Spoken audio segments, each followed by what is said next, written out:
Hey, what's up, guys? Welcome to another episode of Milford Rail and Chopgate Town. Today I'm working on the control panel, which is very exciting to me anyway. It means it's one step closer to getting trains running on the rebuild of Chopgate and the rest of the new layout. Now, I've had computer issues. The computer's been down for repair, so I have been doing work on Chopgate Market rebuild. I've got all the road done, street lights in, pavement, double yellow lines, things like that, which I shall show you how I've been progressing. I've got all the track down that I need to at this stage.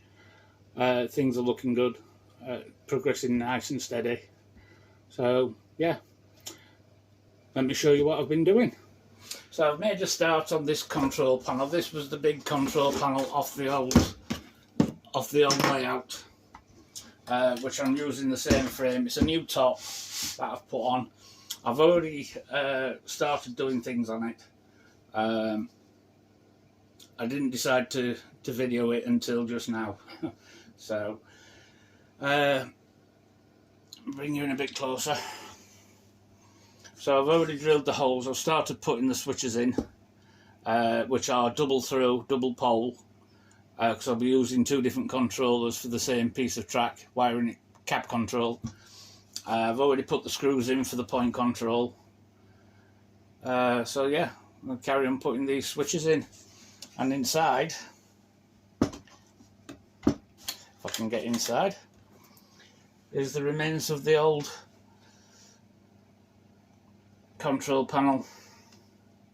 So yeah, got a couple of switches in there, all the screws in to put the wires on for the point control, and it all comes in there. What fun! Yeah, control panels are to some a pain, but okay, if you're going digital you do away with the control panel, but I think it's all part of the modelling experience, creating a railway and the control panel, like the old days with the signal boxes. Signal boxes only control points and signals, but to me it's still a key part of a model railway. To me, is the control panel. It's the heart of the whole thing, and if the control panel doesn't work, then the railway doesn't work. So yeah, but that's me. So yeah, as I was saying, I'm using double pole, double throw toggle switches, these mini ones. They've served me well. They're ideal for what I need. 6 pins, wire all pins, 2 different controllers, one going in at the bottom, one going in at the top, line feed out in the middle. So yeah, I shall carry on sticking these in. Okay, so we've got some switches in, we're getting there. So yeah, they all work, hopefully. And inside just looks like a jumble of wires. But I'll sort all that lot out when it comes to wiring them to the connection blocks. Yeah, good fun. Still plenty to do. It's a bit sore on the old fingers doing all these switches, but you know, well, it's all, like I say, it's all part of the layout. I mean, there's not much to see me sticking these switches in here and bolting them up and what have you, but I thought I'd put the video on for a few minutes while I do a couple or something. But the interesting bits when I come to start doing inside, wiring them all up to the relevant terminals, which is going to be fun. Decide what colour wires I'm going to use for which controller and which part of the layout, and yeah, it's going to be fun. I use black for the points throughout, It can get a bit confusing because there's 3 wires to a point motor. But, you know, I don't use black for anything else but point. So if I'm looking for a problem, I'll just go through all the black wires. Whereas probably, I don't know, use a mixture of, maybe on the main Chopgate station area, be something like yellow and red or something like that for controller 1, and then from controller 2 I'll probably use something like orange and brown or something like that. Actually, you can get different coloured wires. I get mine from a company called K2 Technologies, based in Halifax. I get them through eBay. I think that depends on colour, which I never realised that the different colour wires cost you a different price. Maybe the normal colours cost more than the not so common colours. You know, your orange and your browns and your pinks and what have you.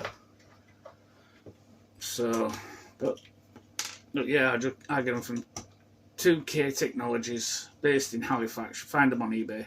They're about 11 quid for a 100-metre reel.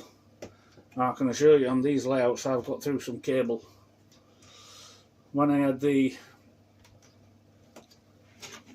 layout, the full extent of the man cave, I think it was something like, what, 23 foot long by 8 foot wide. So I could have easily been using, what, 5-6 metres of wire per rail for the fiddle yard, for example. So, yeah, you easy get through it. Easy get through it. But hopefully it won't be as much on this one, because it's not as complex as what that was. That was a complex piece of kit. I had at one point I had 3 controllers powering the same line, which was confusing because I had to have 2 different switches. One purely for switch controllers 2 and 3, which from the middle pins would go to the main switch on one of the in supplies. Controller 1 would go to the other in supplies of switch 1. So yeah, it got confusing at some points, but you know, I could use 3 different controllers for one piece of line. So, you know, it was certainly complex, and the wiring was, yeah, something else. Maybe something you'd find from NASA or something daft like that. You know, it's crazy. But I mean, there's worse setups out there, more complex setups. But you know, when you start looking at reed switches for trains operating signals and things, you know, looking at reed switches, relays and things like that, I mean, it's endless of what you can do electronically.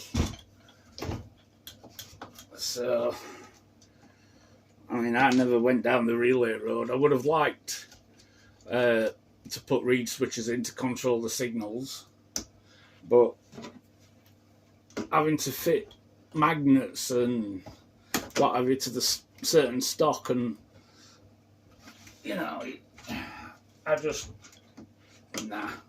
I couldn't be bothered, to be honest. What I was already doing was beyond me. It was the first time I'd ever done anything like that, so it was a learning curve for me, put it that way. But yeah, I mean, look, these systems are good, you know, using the reed switches and what have you for signal control. Yeah, there's all sorts of possibilities. It's your own little world in miniature, so you can do what you want with it. Go to whatever extent you feel like, and yeah, you could just have a basic loop with two wires from the controller, and you don't have to go down all this road. But for me, it adds operational interest. You know, if you've got your friends around and you know they want to go onto a siding or something, which normally would have been controlled by the controller you're using. This way, using cab control, you can still do that. You can still use the siding as well as the other controller running the other train. So, but I don't have any friends to come round and play trains, so it's just me. Yeah, maybe one day, you never know. You never know. I'll try and talk family into it, but it's like trying to get blood out of a stone sometimes. But you never know, we'll see, we'll see. Right, I'm going to stop this video here and carry on, and I'll bring you in a bit later when I've got a bit further. I'll catch you in a bit. Okay, so there we go. We've got the roll in. To centre off, are all switching fine.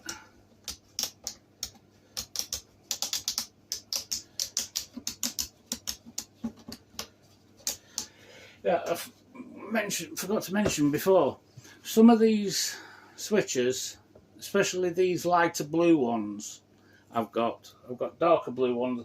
They all came from the same place, somewhere in China. I can't remember what company or anything. Got them off eBay, but they were from China.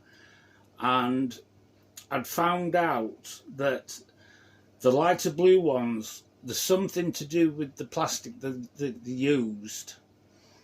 Had a lower tolerance for heat, and if I held the soldering iron on the pins too long, it would actually melt the plastic around the pins, and the pins ended up falling out or getting displaced and not making contact with the rest of the switch. So yeah,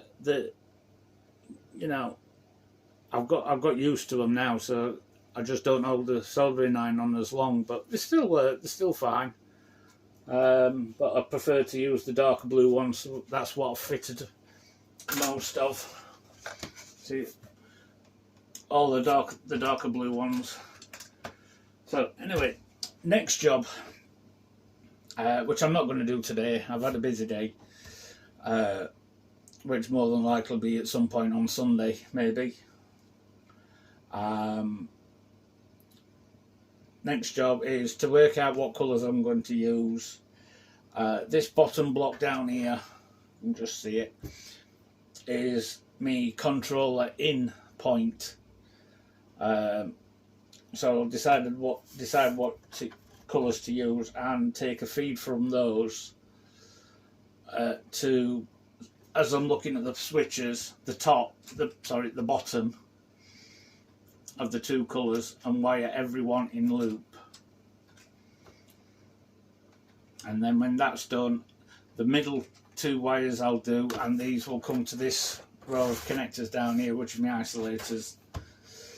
These are like oversplit ones. If I fill all them, then I've got them to back up. All these ones down this side are points, so it'd be one wire per screw going to these. The points are controlled by my little probe. It is actually a little crocodile clip, because I have a screw on top of the panel somewhere down here, and I can just clip it to it to stop it floating all over the place. So yeah, so that's the next job, is starting at the bottom of each switch, taking the old wires off, putting the new ones on, and then so on.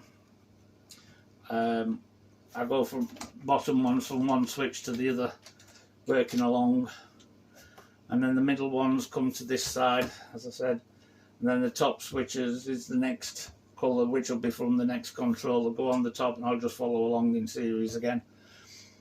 So what I'll do is I'll film a couple of doing a couple, so you see how I'm doing it and that, but I won't film all of it because it get quite lengthy, I would imagine, and quite boring. So yeah, it's looking good. So I'll catch you on Sunday. It is now Friday. I'm not available tomorrow. So yeah, I'll see you on Sunday. Bye.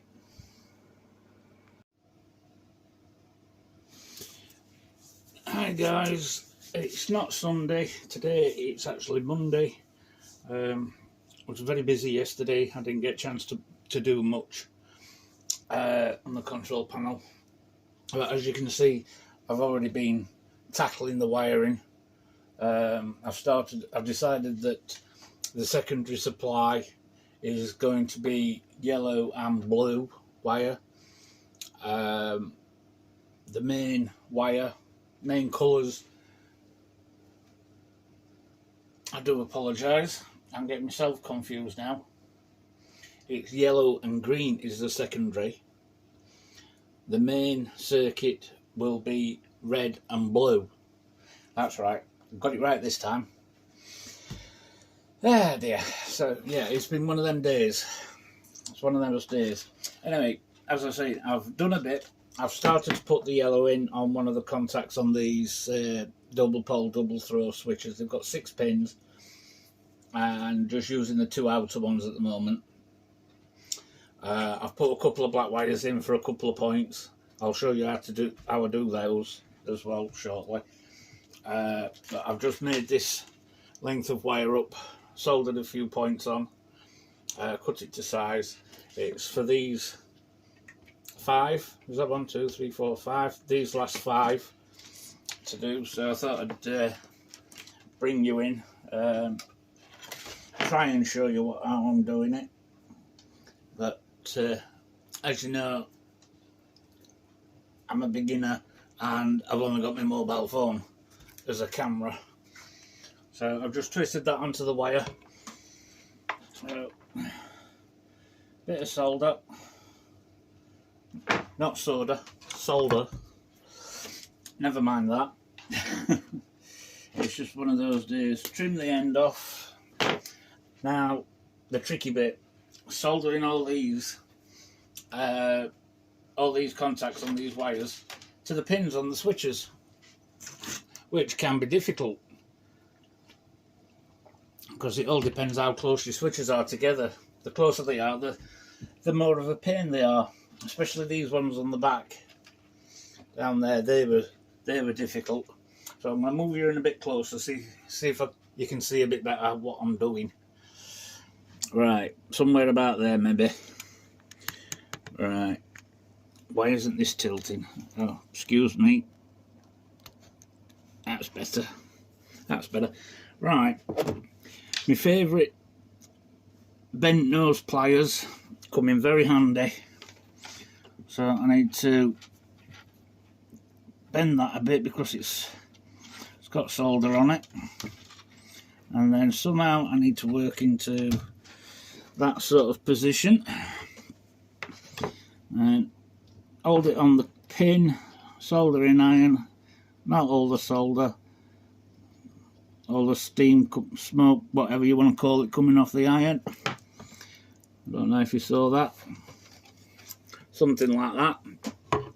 Bring you in a bit closer because you can see what it looks like. I don't want it to get too close because it'll go out of focus. But yeah, I think you're beginning to grasp the idea, the way I'm doing it. I think sometimes I don't know myself. Hey dear, it's a funny old game, innit? Everything knows when I was a lad. That used to be a reference to football. It's a funny old game, but these days, life is a game. Maybe, to some. I'm going to stick that on that. Yes, I can just imagine now there'll be people screaming at the video saying, "Why don't you go DCC? And you don't have to mess about with control panels." All that wiring and everything else. And my response to that is DCC to me is rubbish. It's utter rubbish. But that's just my opinion, you know. I mean, each to their own in the end of the day. Why I say it's rubbish is when this first brought it out, they said 2 wires from your controller to your track can power the whole layout, which a lot of modelers will know that is a load of rubbish for a start, because with DCC you need a lot better connectivity between your joints, your wires, your points, everything to make it run. And so basically, I'm not saying nearly every piece of track, but a majority of the track needs to have wires on it, which is what you do with DC anyway. Well, it's what I do anyway. And, you know, which is exactly, like I say, it's exactly the same as DC. So that's not an improvement. It's no different. It's no better. It's no different. To me, there's 2 advantages for digital, as far as I can see, over DC. That is the fact you can run 2 trains on the same track from the same controller. That, I think, is probably the biggest benefit. And the second benefit is actually having sound of what the engine or DMU is supposed to sound like. I mean, I've been to a few exhibitions recently, and I haven't heard one DCC sound engine that sounds like the real thing. Yeah, don't get me wrong, they're not far off, but anyway, you know, it's my opinion. I would never go DCC if I can help it. I prefer to burn my fingers on control panels and go through all this wiring and that to get a similar result as what you're supposed to have got with DCC. But anyway, enough of DCC. I hate it, and that's just me. Anyway, back to the control panel.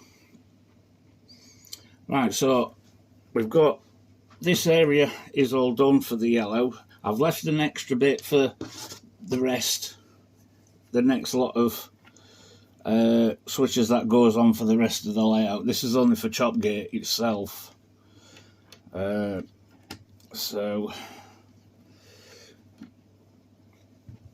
we just roll that up as tightly as we can, and we can get it out of the way. We don't have to worry about that again under there.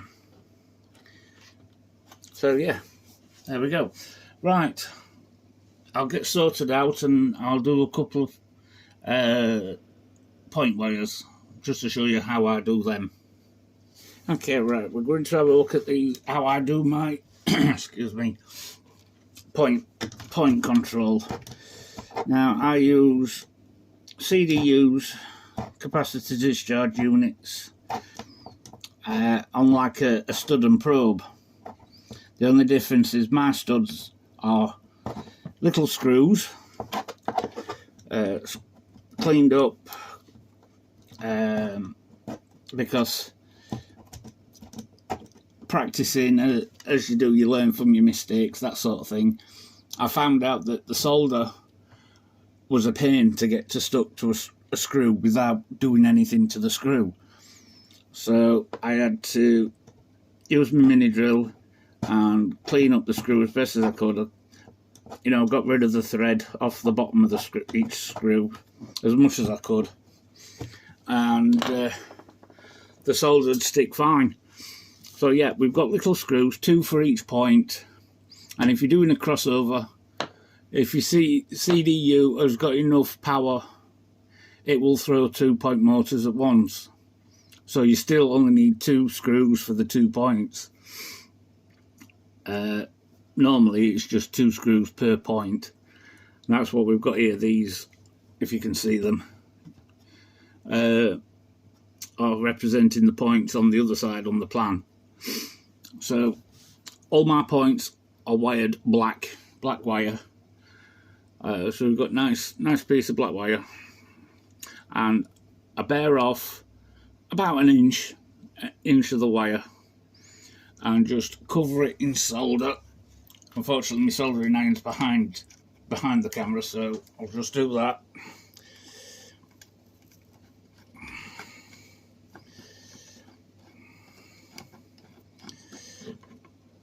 Make sure it's all covered nice and even. That'll do. Just trim the end off a bit. So yeah, I've got about 3/4 of an inch of soldered bare wire there, and then what I'll do is just make sure that the screw will take solder, so I'll just feed it with plenty. Put plenty on it. That'll do. Right. It's a good question. Just thought. Activity solder, 2%, 450 gram, 0.8 mil, 60/40. If that means anything to you, that's the solder I use. So right, yeah. My favourite bent pliers again. Grab hold of the end of it, hold it in place, and just bend it round the screw a couple of times. Obviously it gets harder if the more solder you put on. Just make sure it's nice and tight.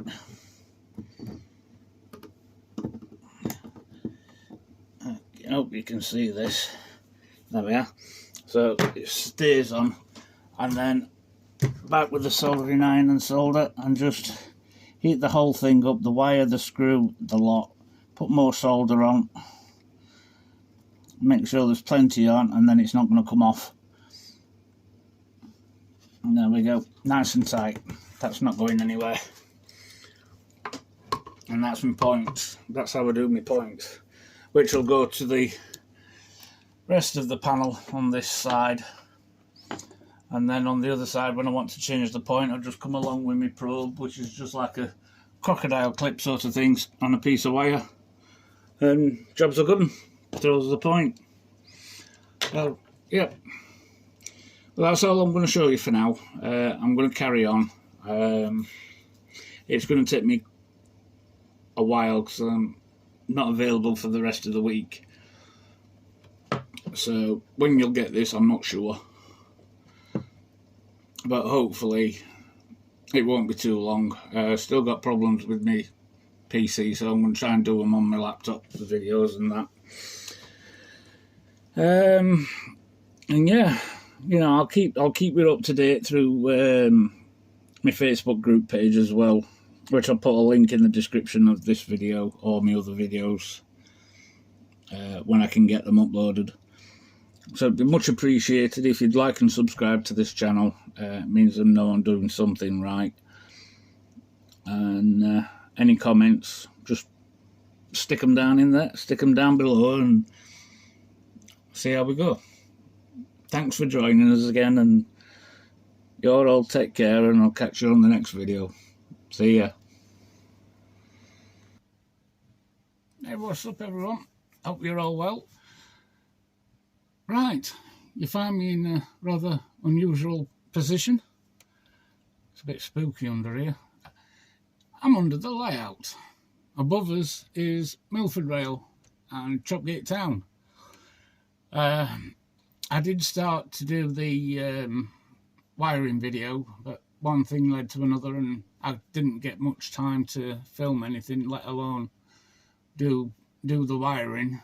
It's been, what, 2-3 weeks maybe since I started this video, but I've managed to get what bit of track I've got down wired, and that's why I thought I'd just bring you underneath to let you see all the wires and everything.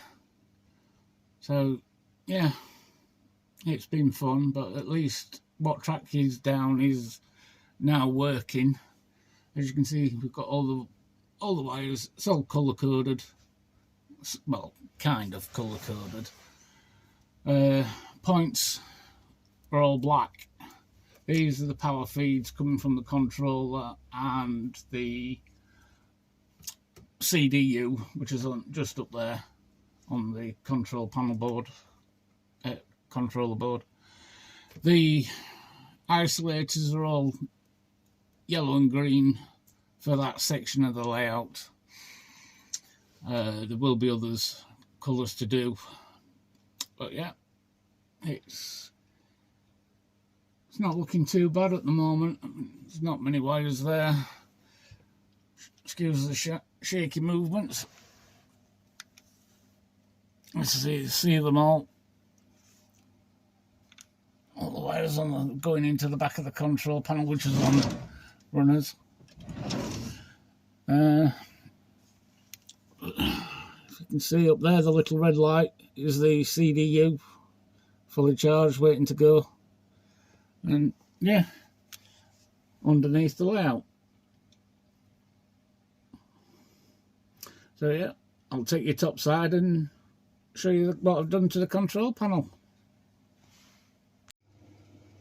Alright, here we are, the control panel. So yeah, it slides out the way when we're not using it. If you can see that, that is a AGW twin controller. It's older than me, that's saying something. I knew the guy that made this, I knew his son from the Model Engineering Group in Sheffield. Brilliant young guy, brilliant guy.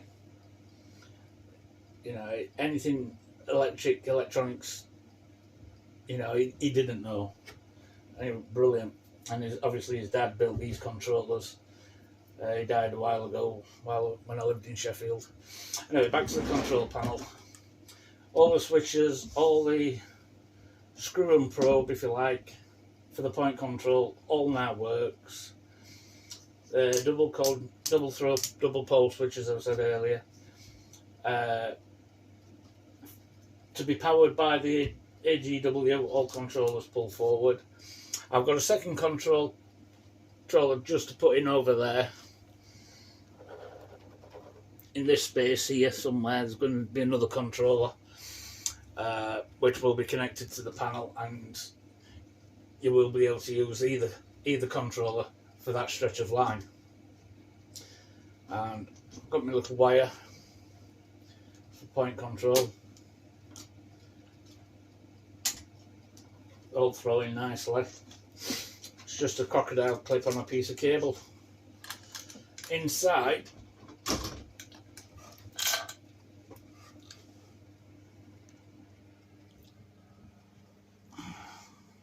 is a lot of green and yellow and black cables all wired up. Tidied them up as best as I can. Points that side, isolators over there. The few down the middle will be isolators from the second controller, and maybe third controller at some point. But yeah, it's all looking good. And as I say, it's all progress. So yeah, pop it away, that's done with for now. And I will, next time, you can't even see me, can you? So yeah, next time I get round to doing some wiring, I will definitely bring you along with me and show you the full way I do everything, and the three-way control be quite interesting, I would imagine. But anyway, that's it for now. We need to progress on with the jobs list. That job's done. So yeah, please like and subscribe if you like this video, and I look forward to seeing you on the next one. And thank you to everybody that's give me thumbs up and likes through my Facebook group page, Milford Rail and Chopgate Town. Much appreciated. And I hope you continue to follow my progress of rebuilding Chopgate and further projects on Milford Rail, building the rest of it, the Loco Depot, Belldale Station, and more interestingly, the section of line that goes outside. I can't wait to get that going. It'd be quite impressive. It's about a 70 foot, 80 foot run, I would imagine, in a loop. Thinking of putting another station out there and maybe a yard of some sort. Points outside can be iffy, and especially point control with point motors. That's even going to be more problematic, shall we say. But I've got an idea that hopefully will protect the motors from the elements. I mean, in winter, they will be covered anyway, because I doubt that I'd be running the outside section in winter. I mean, I might try if it snows up here. Maybe running in the snow, that would be quite something. I think something I've never done before. So yeah, we'd have to see how things progress. Anyway, I'll leave it there. Thanks for tuning in, and hope to see you on the next episode of Milford Rail. Bye for now.